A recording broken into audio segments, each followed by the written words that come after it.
안녕하세요. 류마티스 내과 전문의 김대식. 저는 이지은입니다. 이번 영상의 주제는 류마티스 관절염에서 피해야 할 운동이 있나요? 입니다.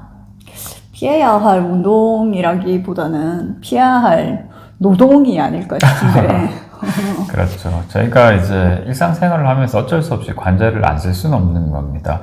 이제 처음 류마티스 관절염을 진단을 받으시면은 어쩔 수 없이 이제 치료 시기를 놓쳐서 관절 변형이 많이 생기신 분들이 있어요. 그런 분들은 사실 제한이 큰 거기 때문에 어느 정도 일상생활에 제한이 있을 수 있고, 근데 초기 단계에서 진단받은 분들은 대부분 치료만 잘하면 그렇게 관절 변형이 진행되지 않거든요. 그런 분들 같은 경우에는 그럼 어떻게 관리를 해야 될까? 또 이제 처음 진단받으면 이제 무슨 운동을 해야 되나 여쭤보시는 분들이 많죠. 그런 것들에 대해서 저희가 오늘 설명을 드리도록 하겠습니다. 말씀드린 것처럼 사실 운동을 피하라기보다는 노동을 피하라는 거죠. 그렇죠. 이제 어떤 이제 일정 특정 동작에 따라서는 관절에 부담이 되는 동작들이 흔히 많이 있을 수 있거든요. 이제 관절이 안 좋으신 분들이 보통 류마티스 관절염은 흔히 손에 먼저 이제 이완이 되는 경우가 많기 때문에 손 통증이 있으시면은 보통 가장 많이 안 좋은 것들이 문지르는 게 안 좋지 않을까 싶은데. 그렇죠. 아니면 무릎 꿇고 하는 것? 이제 손이 안 좋으신 분들은 흔히 이제 짜는 동작이 굉장히 안 좋을 수 있습니다. 우리 걸레를 이제 뭐 아무래도 제가 이 이야기를 먼저 했어요. 걸레 짜지 마세요. 이걸 짜고, 먼저 시작했어야 돼요. 짜고 이제 무릎 꿇어서 걸레질하고 사실 그 동작 자체가 모두 다 안 좋은 거죠. 맞습니다. 저는 요즘 냄비 닦는 것에 꽂혀가지고 냄비 닦는 것만 생각하고 있었네요. 예, 그래서 노동이죠. 뭐 어쩔 수 없이 해야 되는 동작들이 있는데 가능한 피하는 것들이 좋고. 하지만 냄비가 반짝반짝하면 기분이 좋아지기 때문에 정신, 너무 열심히 하시는 분들이 많습니다.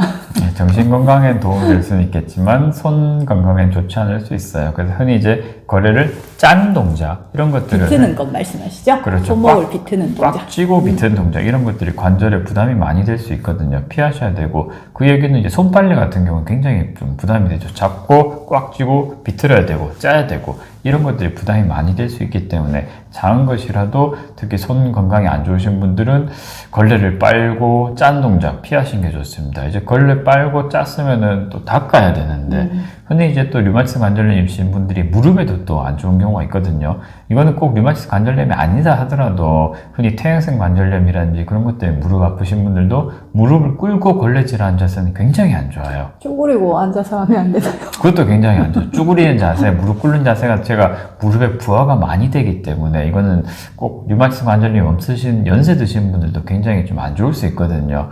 그래서 꼭 해야 되는 동작 자체는 해야 되겠지만 무릎 꿇고 걸레질 안 좋고, 요즘 이제 걸레 하면 그 밀대 같은 거 많죠. 네. 이제 서서 하셔야 됩니다. 청소 도구들이 좋은 게 너무 많습니다. 네, 서서 하셔야 됩니다. 서서 걸레 밀 때도 쭈그려서 하지 마시고 쭈그렸다 앉았다 이거 자체는 부담이 많이 될 수가 있거든요.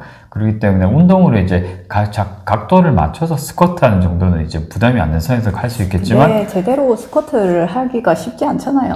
사실 일반인들이 그걸 옆에서 이제 직접 뭐 전문의가 봐주는 상태가 아니면 또 어려운 경우가 많기 때문에 과다하게 굽히는 자세 자체가 무리가 많이 될 수가 있거든요. 그렇기 때문에 걸레질 하실 때는 절대 무릎 꿇고 하지 말고 요즘 뭐 서서 할 수 있는 밀대 같은 것들이 많으니까 서서 하시는 것들이 좋습니다. 또 가능하면 손빨래 같은 것도 하지 마시고 가능하면 좀 세탁기 돌리시고 아무래도 지저분하게 덜 빨고 네, 조금 지저분하게는 그래도 좀 안 좋겠고요.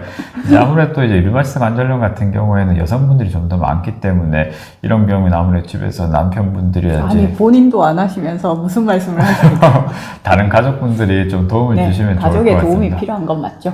네, 꽉 쥐고 특히 걸레 빨듯이 비틀고 이런 동작은 안 좋습니다. 그럼 이 손 관절에 도움이 되는 운동은 흔히 어떤 동작이 좋을지 여쭤보신 분들이 많은데 보통 이 따뜻하게 유지하는 것들은 도움이 됩니다. 추울 때 또 안 좋을 수 있기 때문에 따뜻하게 유지하시고, 손 관절 같은 경우에 이제 꽉 쥐는 자세 이런 것들이 안 좋거든요. 힘줘서 꽉 쥐고 이런 것들은 손에 무리가 갈 수 있기 때문에 펴주는 자세, 특히 아침에 일어나서 류마티스 관절염 있으신 분들이 뻣뻣할 때 그럴 때는 괜히 뭐 꽉 쥐고 그런 거 하지 마시고 쭉 펴주는 자세, 펴주는 자세 이런 것들이 도움이 됩니다. 손가락을 폈죠. 그 다음에는 이렇게 벌려주는 자세. 이거 저도 힘들던데. 네, 이것도 자주 아침에 해주시면 좀 도움이 될 수 있습니다. 벌려주는 자세. 그 다음에 손가락은 약간 펴졌죠. 그럼 그 다음에 손목을 약간 무리하는 선에서 역시 움직여주는 자세.